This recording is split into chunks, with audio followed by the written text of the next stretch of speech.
उमेदवार, पक्षाचे पदाधिकारी व इथं जमलेला प्रचंड मोठा असा वंचितांचा बहुजनाचा महासागर, मी आपल्या सगळ्यांना क्रांतिकारी सलाम करतो, क्रांतिकारी जय भीम करतो. जय भीम.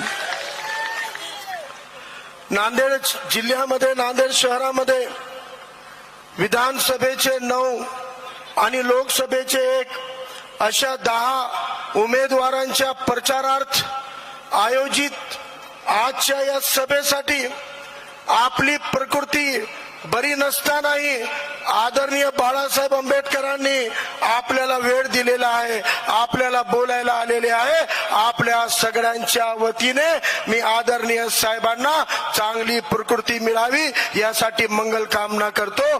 साहेब, गेट वेल सून. आदरणीय साहेबांना लवकर बरं व्हावं यासाठी आपल्याला नांदेड जिल्ह्यातून जेवढे उमेदवार आदरणीय साहेबांनी उभं केलेले आहेत त्या सगळ्या उमेदवारांना विजयी करून आपल्याला गिफ्ट मध्ये साहेबाच्या चरणी टाकायचे. साहेबांचं आयुष्य वयानं नाही तर आता या निवडणुकीच्या जिंकण्यातून आपल्याला वाढवायचं आहे. म्हणून अधिकाधिक उमेदवार निवडून देण्यासाठी आपण सगळ्यांनी संकल्प केलेला आहे. आज हा जनसमुदाय, आज हा सगळा सागर आपल्याला बघण्यासाठी, भेटण्यासाठी आणि शुभेच्छा देण्यासाठी आलेला आहे. आपल्या आरोग्याच्या प्रकृतीसाठी हा पूर्ण नांदेड जिल्हा काळजीमय झालेला आहे. या नांदेड जिल्ह्याच्या राजकारणावर एक छोटस परिप्रेक्षामध्ये बघायचं असेल तर 1-2-3 मुद्द्यामध्ये या नांदेड जिल्ह्याकडे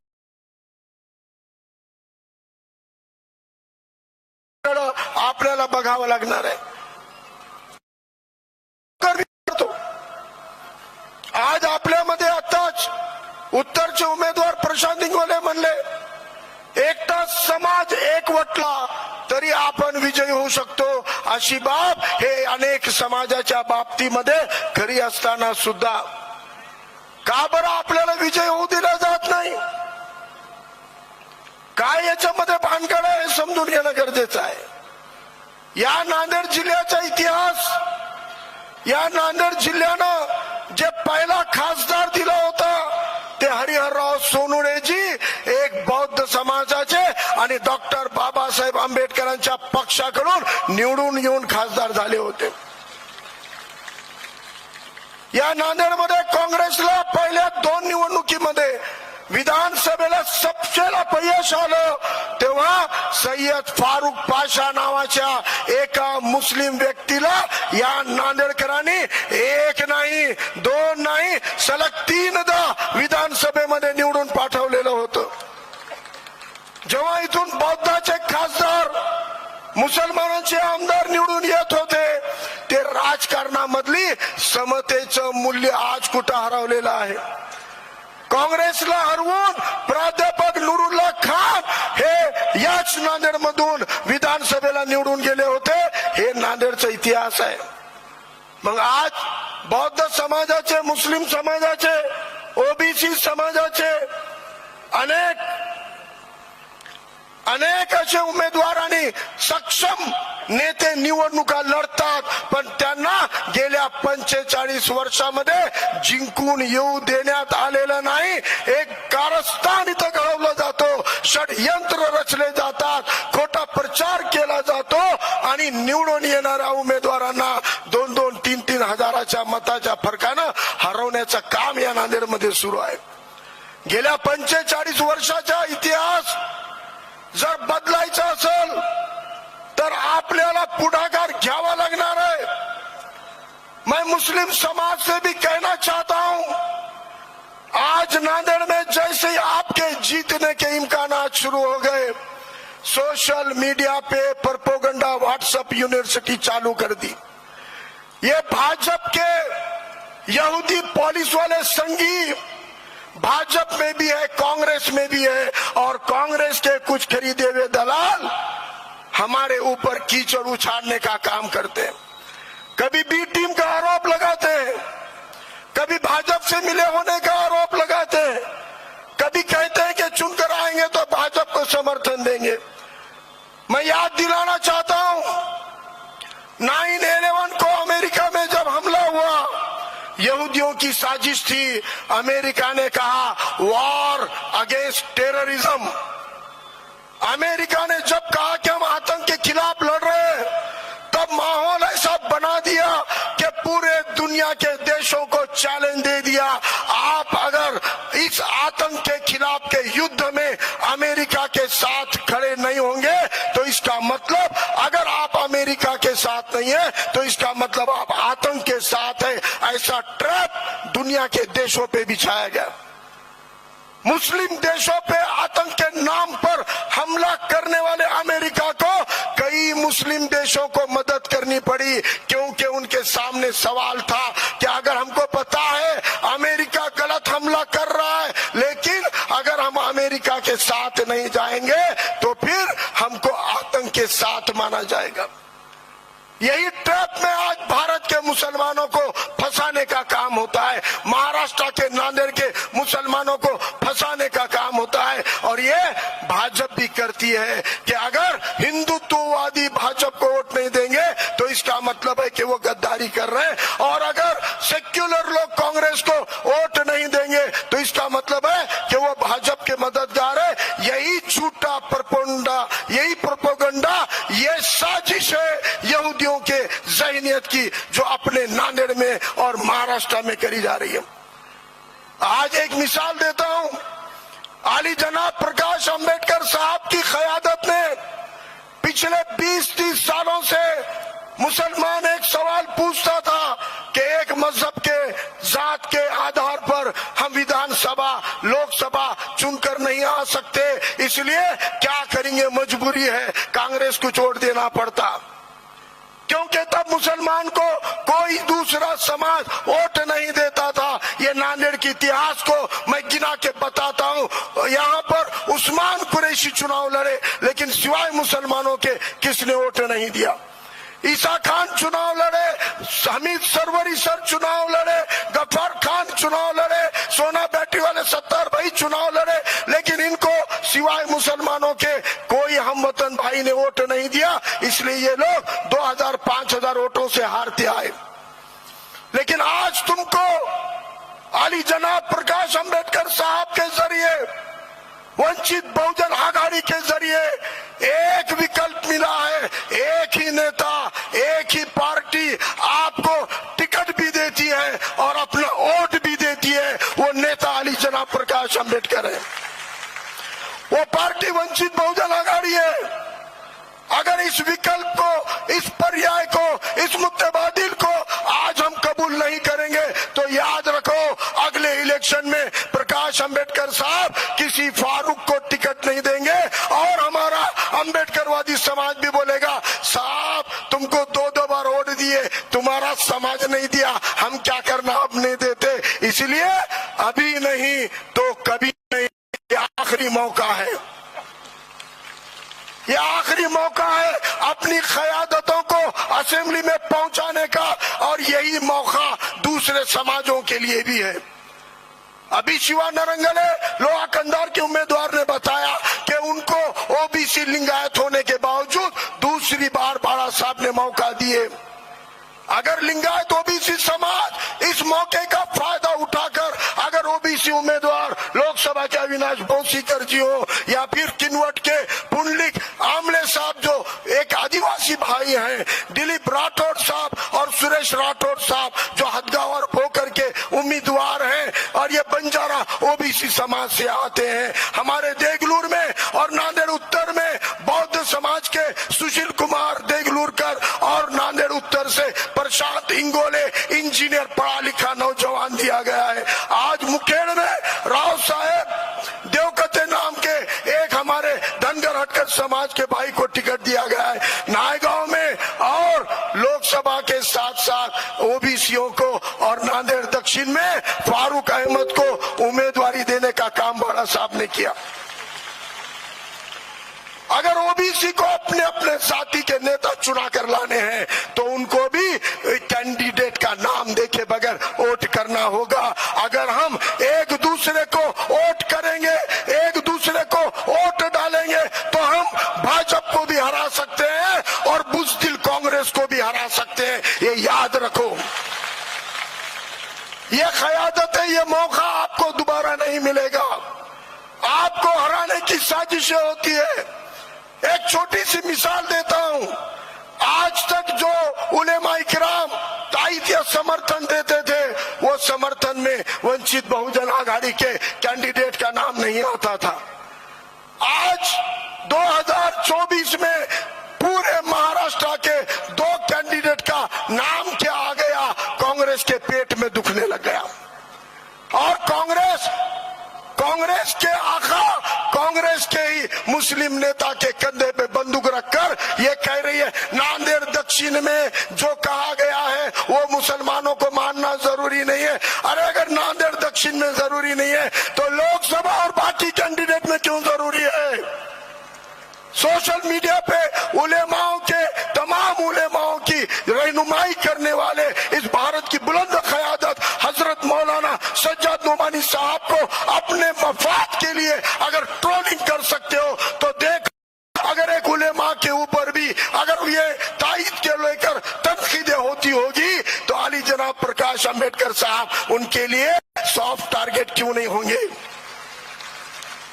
किरदार कशी ये साजिश है, ये भाजपा भी करती आई है और ये कांग्रेस भी करती आई है। लेकिन इन साजिशों में आज तक इन्होंने जितने नुमाइंदे हमने चुन कर दिए, ना वो हमको नुमाइंदगी का मौका देते हैं, ना हमारी नुमाइंदगी करते हैं। ये नांदेड़ का क्या सीन था? निजाम के दौर में भी ये नांदेड़ औद्योगिक राजधानी मानी जाती थी। अकेली उस्मान शाही मिल में 10 से 12 हजार मजदूरों को 12 महीने का रोजगार मिलता था। सूद गिरनी थी, टैक्स कम था, सिप्टा था। ये चारों उद्योगों के अंदर 20,000 मजदूरों को 12 महीने का रोजगार मिलता था। आज नांदेड़ में एक इंडस्ट्री, एक उद्योग बताओ जहां पे 1000 लोगों को भी 12 महीने का रोजगार मिलता। ऐसा एक भी उद्योग पूरे नांदेड़ में नहीं है। 40-45 सालों में अशोक चौहान के साहब बीबी और गुलाम वाली राजनीति ने नांदेड़ के पूरे उद्योग बर्बाद कर दिए और उन उद्योगों को खरीदकर मशीनरी बेचकर जमीनों का भू माफियागिरी करके आज अगर रोजगार के मौके नहीं रहेंगे तो तुम्हारे हमारे बच्चों का मुस्तकबिल भविष्य क्या है? आम्ही आमच्या लेकरांना कष्टानं शिकवत आहोत, घाम गाळून कर्ज काढून त्यांना इंजिनियर डॉक्टर बनवत आहोत। उद्या उद्योग नसले तर त्यांचं भवितव्य काय आहे? आपलं आयुष्य गेलं, संपलं। येणाऱ्या पिढीचं भविष्य काय घडवणार? एकमेकावर टीका करून, एकमेकावर कुरघडी करून भानगडी लावण्याचं काम भाजप काँग्रेस करते। हे आत्ताही जर लक्षात आलं नाही तर आपल्याला येणाऱ्या काळामध्ये या संविधानाच्या अधिकारापासून वंचित करण्याचे षडयंत्र यशस्वी होतील। या देशाच्या सगळ्या रोगांचं, सगळ्या बिमारींचं मूळ कारण जर काही आहे तर या देशातलं राजकारण आहे। म्हणून राजकारणामध्ये समता आली पाहिजे। तुमच्या आमच्या खटकातला हा राजकीय अस्पृश्यतेचा नायनाट झाला पाहिजे आणि ते नायनाट जर करायचं असेल तर सामाजिक अस्पृश्यता विश्वरत्न डॉक्टर बाबासाहेबांनी संपवली आणि राजकीय अस्पृश्यता आदरणीय बाळासाहेब आंबेडकर संपवू शकतात, बाकी कोणी संपवू शकत नाही। म्हणून मी ओबीसी आणि मुस्लिम समाजाला कडकडीची विनंती करतो, अरे सगळे संकोच तोडा। हे शेवटची संधी आहे। बाळासाहेबांनी दिलेल्या प्रत्येक उमेदवाराला नांदेड जिल्ह्यातल्या 9च्या 9 विधानसभेमध्ये लोकसभेच्या जागेवर एकच सिंबॉल आहे। सोपं काम आहे, कोणत्याही मशीनवर जा, फक्त गॅस सिलेंडर दाबायचं, फक्त गॅस सिलेंडर।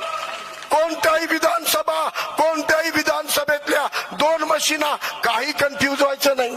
रूम मध्ये गेल्यावर पहिली मशीन लोकसभेची पांढऱ्या बॅलेटची, दुसरी मशीन विधानसभेची पिंक कलरची, गुलाबी कलरची, पण दोन्ही मशीनीवर बाळासाहेबाचा गॅस सिलेंडर आहे।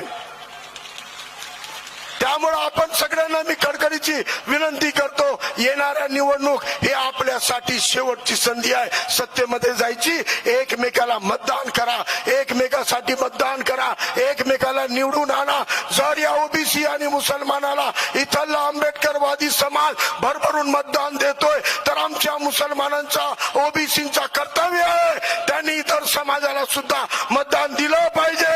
कारण आतापर्यंत तुम्ही ज्यांना मतदान केलं ते पण तुमचे नव्हते आणि तुमचे झाले नाही. जेव्हा तुमच्यावर संकट आले, जेव्हा मुस्लिम समाजावर संकट आला, विधानसभा संपल्या एनआरसीच्या नावानं मुसलमानांना देशातून काढायचं षडयंत्र आला.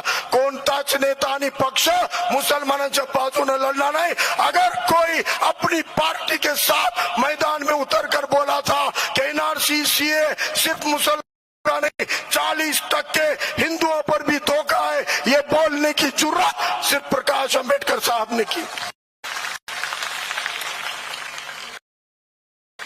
उसके फौरन बाद कोरोना के नाम पर बदगुमानियां फैलाए गए कि तबलीग की वजह से कोरोना फैल रहा है. उस वक्त भी कोई सेक्युलर नेता सामने नहीं आया. तब प्रकाश अंबेडकर साहब ने बयान देकर कहा कि कोरोना तबलीग की वजह से नहीं, ये मूर्ख मोदी की वजह से फैला है. अगर उसने इंटरनेशनल फ्लाइट बंद कर दी होती तो भारत में कोरोना का प्रसार नहीं होता. ये हकीकत को सामने लाने वाली क़यादत का नाम प्रकाश अंबेडकर साहब है. इसके बाद कोरोना के आड़ में छोटे छोटे कारोबार बंद कराए गए. अरे ऊंचे तबकों का फर्क नहीं पड़ता, वो धन्ना सेठ है, कई महीने अपनी पीढ़ियां निकाल सकते हैं, लेकिन हमारे छोटे छोटे मुसलमानों के ओबीसी माइक्रो ओबीसी के बहुजनों के धंधे बनते. लॉकडाउन का कानून तोड़कर आपकी दुकानें, होटलें, चाय की टपरी, तहारी की होटल खुलवाने के लिए कोई आगे आया तो प्रकाश अंबेडकर साहब. मुसलमान रिजर्वेशन के लिए 5% रिजर्वेशन लागू करो, इसलिए बंबई में मोर्चा निकालने की क़यादत करने वाले और पहला मोर्चा अगर किसी ने विधान भवन पे निकाला तो प्रकाश अंबेडकर साहब थे. इसके बाद बार बार हमारे धार्मिक प्रतीकों का इस्तेमाल करके दंगों की साजिश हो रही थी. नबी के बेहुरमती का काम हो रहा था. हमको लगता है किसी ने व्हाट्सएप पे फॉरवर्ड कर दिया तो वो दोषी है. अरे वो दोषी जिसको हम गुस्ताख कहते हैं, जिसको हम मलून कहते हैं, इनकी तादाद घटने की बजाय बढ़ रही है, इसलिए कि इसके ऊपर कोई सख्त कानून नहीं है. और ये घटनाओं को, नबी की शान में गुस्ताखियों को रोकने का काम अगर करना है तो सख्त कानून, एट्रोसिटी जैसा सख्त कानून लाना पड़ेगा. ये सोच ख्याल अगर रब ने किसी के दिल में डाला तो वो शख्सियत आली जनाब प्रकाश अंबेडकर साहब है. पैगंबर बिल असेंबली में रखा, कहा कि ये कानून पास करो.